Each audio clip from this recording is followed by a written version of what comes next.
हर रोज एक नई कहानी देखने के लिए चैनल को सब्सक्राइब करें और बेल आइकन दबाना ना भूलें। सुमन अपने पति भुवन की मॉर्निंग वॉक से बड़ी परेशान थी। भुवन रोज सुबह 6 बजे उठकर घर से निकल जाता और 10 बजे से पहले वापस नहीं आता, जिसके कारण घर के छोटे मोटे कामों के लिए उसको अपने बेटे कुणाल को जगाना पड़ता। ऐसे ही एक सुबह भुवन रोज की तरह बाहर था, जिसके कारण सुमन अपने बेटे को आवाज लगाकर बोलती है, ओ कुंभकर्ण उठ जा, दोनों बाप बेटे ने मेरा खून पी रखा है। एक सुबह सुबह उठ जाता है और दूसरे के उठने का कोई समय ही नहीं है। कुणाल अपनी आंखें मसलता हुआ बाहर आता है। सही है, पापा हाथ नहीं आते तो बेटे को पकड़ो। अब बोलो क्यों बुला रही थी? क्यों बुलाऊंगी? अरे दूध ले आ जाकर, ये ले पकड़ डोलची और जल्दी आइए, तेरा बाप आकर चाय मांगेगा। कुणाल टहलता हुआ दूध लेने के लिए निकल जाता है, जहां वो रास्ते में एक पार्क के अंदर अपने पापा को एक औरत के साथ चिपक कर बातें करता देखता है, लेकिन वो उस औरत का चेहरा नहीं देख पाता।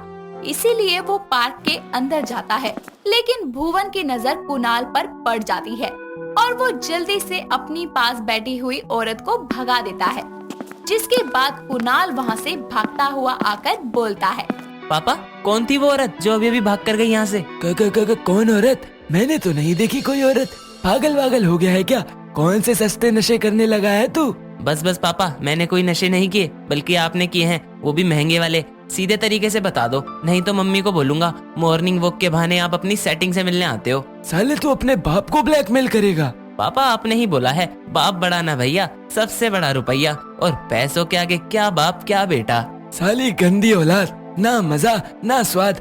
भौंक, कितने पैसे चाहिए? अभी के लिए 5,000 दे दो, बाकी तो अपना चलता रहेगा ना बेड़ू। भुवन अपने बेटे को उसकी माँ के आगे मुंह बंद रखने के लिए 5,000 रुपए देता है, जिसके बाद कुणाल वहाँ से दूध लेने के लिए और भुवन घर के लिए निकल जाते हैं।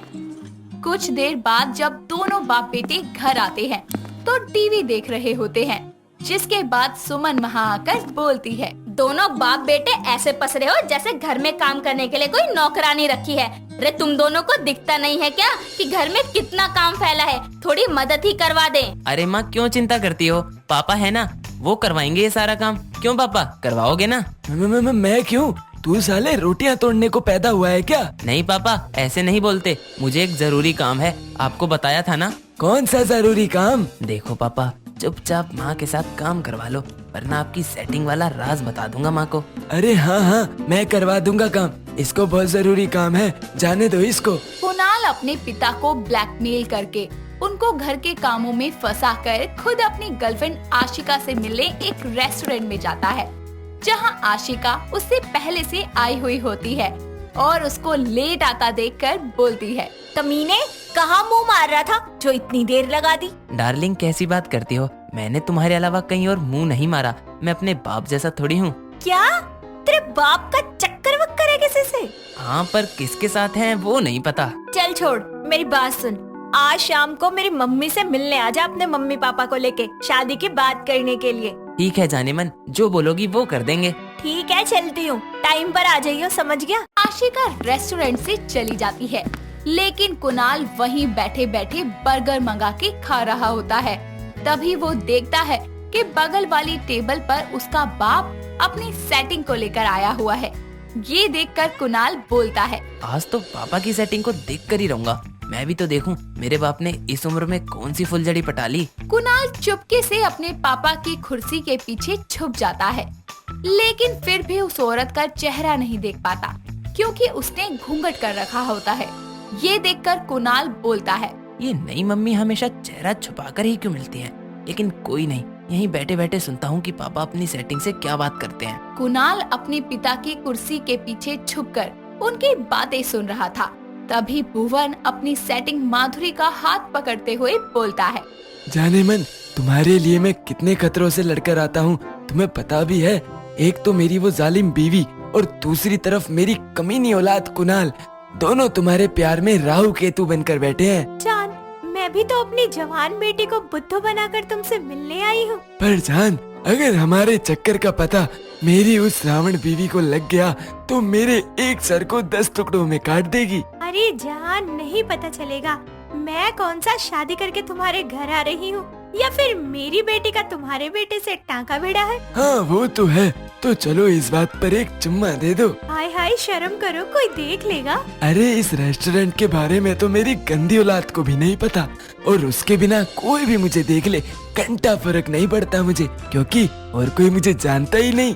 माधुरी घूंघट में ही भुवन के गालों पर किस करने जाती है कि तभी बीच में कुणाल आ जाता है और अपने पापा के मुंह के बिल्कुल सामने अपना मुंह लाकर बोलता है, पापा मैं दूं क्या चुम्मा, क्योंकि मेरे चुम्मे में च्यवनप्राश भी है। भुवन जैसे ही अपनी आंखें खोलता है तो उसके सामने उसका बेटा गंदा सा मुंह बनाए खड़ा होता है, जिसे देखकर वो अचानक से खड़ा होकर बोलता है, कुत्ते के पिल्ले तू यहाँ कैसे? पापा ये तो मुझे बोलना चाहिए, आप यहाँ कैसे? आपको तो माँ की मदद के लिए छोड़कर आया था ना। वो मैं चकमा देकर आ गया। तू बता तू यहाँ क्या कर रहा है? पहले अपनी सेटिंग का चेहरा दिखाओ। ले देख ले, चल अब निकल घर, और जानू तुम भी जाओ घर। ठीक है जी। माधुरी वहाँ से निकल जाती है, लेकिन उसके जाते ही कुणाल अपने पापा से बोलता है, पापा बहुत तेज हो रहे हो, अपनी सेटिंग को तो भगा दिया और अब मैं माँ को सब बताऊंगा कि तुम कैसे अपनी सेटिंग से उनकी बुराई कर रहे थे। बेटा तू मेरा राजा बेटा है ना, बता तुझे क्या चाहिए, तुझे जो चाहिए वो दूंगा, बस तू अपनी माँ के आगे मुंह मत खोलियो। ऐसा करता हूँ, इनको अपनी वाली के घर ले चलता हूँ, लगे हाथ मेरी शादी की भी बात कर लेंगे। कहाँ खो गया? भोंक ले, कितना पैसा लेगा अपना ये गटर जैसा मुंह बंद करने के लिए? पापा इस बार मुझे पैसे नहीं चाहिए, आप मेरे साथ मेरी सेटिंग के घर चलो, उसकी मम्मी से उसका हाथ मांगने। क्यों बे, तुझे उसकी माँ का हाथ क्यों चाहिए? मांगना है तो बेटी का मांग। ओ पापा मेरे शौक आपके जैसे नहीं है, बेटी का ही मांगना है, और शाम को जाना है, माँ भी जाएंगी साथ, इसलिए अब घर चलो। एक शर्त पर, तेरी शादी होने के बाद तू मुझे ब्लैकमेल करना छोड़ देगा। ठीक है। शाम होने पर दोनों बाप बेटे सुमन के साथ आशिका के घर जाते हैं, जहां आशिका उनका स्वागत करती है। तभी भुवन आशिका से बोलता है, बहू तुम्हारे घर में क्या दुल्हन ही शादी की बात करती है?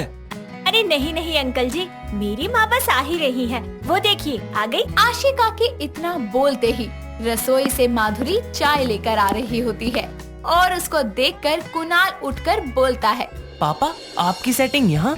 क्या यार पापा, आपको कोई और औरत नहीं मिली क्या अपनी सेटिंग के लिए? चुप साले, देख तो ले, तेरी माँ भी साथ है। कुणाल के मुंह से जल्दी जल्दी में सच निकल जाता है और ये सुनकर सुमन बोलती है, क्या बोल रहा है बे, तेरे बाप की सेटिंग?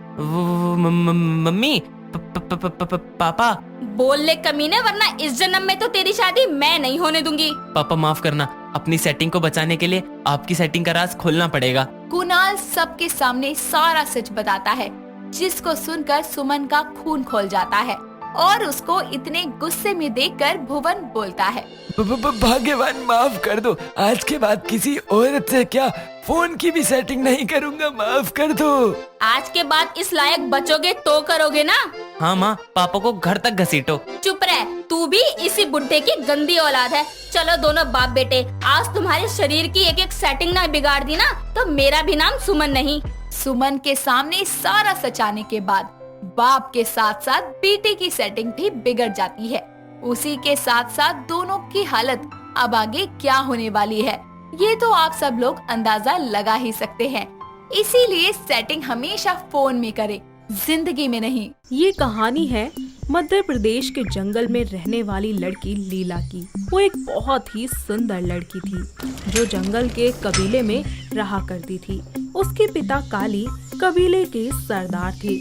वो अपनी माँ चीना के साथ मिलकर जंगल में खेती किया करती थी और उसका भाई जीवा कबीले की रक्षा में हाथ जुटाया करता था।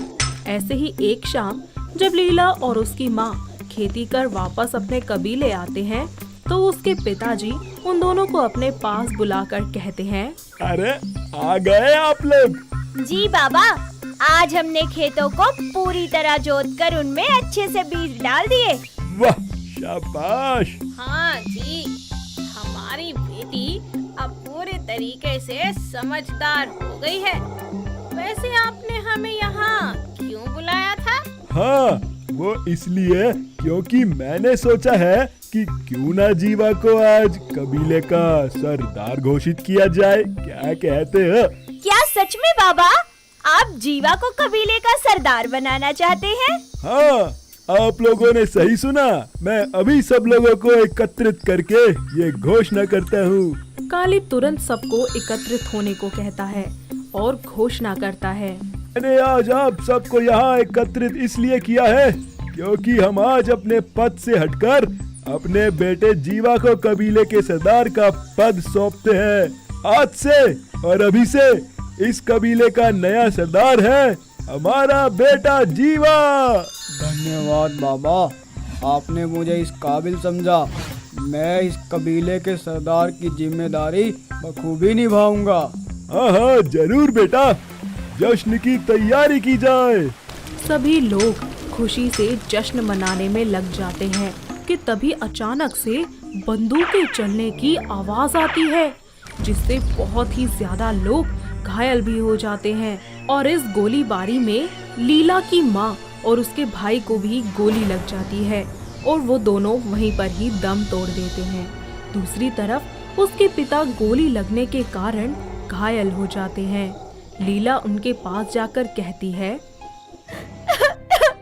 पापा पापा ये सब क्या हो रहा है, मुझे कुछ समझ नहीं आ रहा। बेटी ये सब अचानक जो कुछ भी हो रहा है ये तो मैं भी नहीं समझ पा रहा हूँ, पर तू एक काम कर, तू अपनी जान बचा ले और भाग जा यहाँ से। लीला बेचारी रोती हुई अपनी जान बचाते हुए भागती है। वो लगातार 3 दिनों तक भूखी प्यासी जंगल से निकलकर शहर की तरफ आ जाती है। उसके शरीर में जरा भी जान नहीं बचती और अचानक वो एक वीर नाम के लड़के की गाड़ी से टकरा जाती है।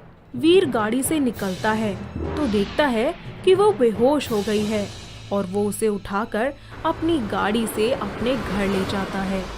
कुछ ही समय बाद जब लीला को होश आता है तब मैं कहाँ हूँ? माँ, बाबा, जीवा, आप सब लोग कहाँ हैं? हे शांत शांत, तुम बिल्कुल सही हो। तुम कौन हो और मैं यहाँ कैसे आई? वो दरअसल तुम मेरी गाड़ी से टकराकर बेहोश हो गई थी। मुझे कुछ समझ ही नहीं आ रहा था तो मैं तुम्हें यहाँ ले आया। पर तुम मुझे बताओ कि तुम हो कौन और कहाँ से आई हो? वीर की बात सुनकर लीला उसे सारी बात बताती है कि उसके साथ क्या हुआ और कैसे वो आकर उसकी गाड़ी से टकरा गई। जिसके बाद वो वीर से वापस जाने के लिए कहती है, मगर वो चल ही नहीं पाती। तो वीर उससे कहता है, देखो लीला, मुझे तुम्हारे लिए काफी बुरा लग रहा है, लेकिन तुम्हारे शरीर में काफी कमजोरी है, इसलिए जब तक तुम ठीक नहीं हो जाती तब तक तुम यहाँ रह सकती हो। धन्यवाद वीर, तुमने मेरे लिए इतना कुछ किया। वो वीर के साथ उसके घर में रहना शुरू कर देती है, लेकिन लीला उसके घर की आधुनिक चीजें देखकर डर जाती है। तभी अचानक लीला टीवी की तरफ देखती है और उससे पूछती है, ये क्या है चकोर सा? अच्छा ये टेलीविजन है, रुको मैं इसे चलाकर दिखाता हूँ। वीर टीवी ऑन करता है। टीवी के अंदर से एकदम रोशनी आती है, जिसे देखकर लीला डर जाती है और वो पास में ही रखा फ्लावर वास उठाकर टीवी पर मार देती है, जिससे टीवी टूट जाता है। वीर गुस्से से उसकी तरफ देखता है और कहता है, ये तुमने क्या किया? तुम्हारा दिमाग तो ठीक है? वो उसमें से अचानक से एक डरावनी सी रोशनी निकली, जिसे देखकर मैं डर गई। अरे तुम्हें पता भी है ये टीवी कितना महंगा था? मुझे माफ कर दो वीर। खैर तुम्हें अब मैं क्या ही बोलूं। वीर वहाँ से गुस्से से चला जाता है। रात को उसकी नींद जब खुलती है तो वो किसी के रोने की आवाज सुनता है और देखता है कि लीला टीवी के पास बैठकर रो रही होती है। वो उसके पास जाता है और उससे कहता है, क्या हुआ लीला, तुम यहाँ इस वक्त रो क्यों रही हो? वो दरअसल मुझे अपने किए पर बहुत पछतावा हो रहा था। ओ कोई बात नहीं, क्या हो गया? अरे मैं नया टीवी ले लूंगा, तुम दुखी मत हो, समझे? सच में? तुम मुझसे नाराज तो नहीं हो? नहीं बिल्कुल नहीं। अब तुम चलो अपने कमरे में चलकर सो जाओ। अगले दिन सुबह वो उठकर लीला के लिए और अपने लिए ब्रेकफास्ट बनाता है। ब्रेकफास्ट बनाने के बाद वो लीला को खाने के लिए नीचे बुलाता है। वीर उसे प्लेट में खाना परोसता है, साथ ही छुरी और कांटा भी देता है। लेकिन लीला खाना नीचे लेकर बैठ जाती है। वीर भी ब्रेकफास्ट करना शुरू करता है। लीला उसे छुरी कांटे से खाता देख उससे कहती है, ये क्या वीर, तुम इन हथियारों से खाना खाते हो? क्या मतलब? मतलब ये कि तुम जिनसे खाना खा रहे हो ना, हम लोग उनसे शिकार करते हैं, पर हमारे हथियार थोड़े बड़े होते हैं। लीला, ये कोई हथियार नहीं है, बल्कि लोग इनसे खाना खाते हैं ताकि उनके हाथ गंदे ना हो। समझी पागल? ओह, पर हम लोग तो आराम से जमीन पर बैठकर हाथों से खाना खाते हैं। उसकी बात सुनकर वीर जोर जोर से हंसता है और नीचे उसके साथ बैठकर खाना खाता है। धीरे धीरे उसे लीला का स्वभाव अच्छा लगने लगता है और वीर लीला से प्यार करना शुरू कर देता है। वीर लीला को अपने समाज के तौर तरीके सिखाता है। उसे आज के दौर के कपड़े पहनना, रहन सहन और खाना पीना सब सिखाता है। ऐसे ही एक दिन लीला उसके सामने एक बहुत ही खूबसूरत सी साड़ी पहनकर आ जाती है और वीर उसकी खूबसूरती को देखता है तो बस देखता ही रह जाता है और लीला के पास जाकर उसके गाल पर किस कर देता है, जिसके बाद लीला काफी ज्यादा हैरान हो जाती है और पूछती है, ये सब क्या था? ये क्या किया तुमने अभी? लीला, इसे किस कहते हैं? अच्छा लगा तुम्हें? हाँ बहुत। मैं भी करूँ? हाँ हाँ, क्यों नहीं, जल्दी करो। वैसे मैं कैसी लग रही हूँ? लीला, तुम इस साड़ी में ना बहुत ही ज्यादा सेक्सी लग रही हो। क्या कहा? क्या लग रही हूँ? अरे मतलब तुम बहुत ही खूबसूरत लग रही हो। मन कर रहा है कि तुम्हें अपनी बाहों में भर लूं। तो कर लो ना, किसने रोका है? मैं भी तो यही चाहती हूँ। क्या? सच में? क्योंकि जितना सुकून तुम्हारी बाहों में है उतना कहीं नहीं है। सच्ची? मतलब तुम भी मुझसे उतना ही प्यार करती हो जितना मैं करता हूँ? हाँ वीर, मैं तुमसे बहुत प्यार करती हूँ, तभी तो तुमसे दूर नहीं रह सकती। और मैं कभी तुम्हें खुद से दूर नहीं जाने दूंगा। हाँ वीर, तुम बहुत अच्छे हो। क्या तुम मुझसे शादी करोगी? हाँ बिल्कुल करूँगी। आई लव यू बाबू। I love you too. इस तरह वीर को उसका प्यार और लीला को जिंदगी भर के लिए एक साथ ही मिल जाता है। वो दोनों एक दूसरे से शादी कर लेते हैं। साथ ही लीला नए समाज में ढलना शुरू कर देती है। कुछ ही समय बाद वो प्रेग्नेंट हो जाती है और एक प्यारी सी बच्ची को जन्म देती है।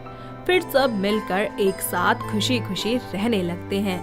दोस्तों, अगर आपको ये कहानी पसंद आई तो इसे लाइक करें, शेयर करें और कमेंट करके बताएं कि कहानी में आपको सबसे अच्छा क्या लगा।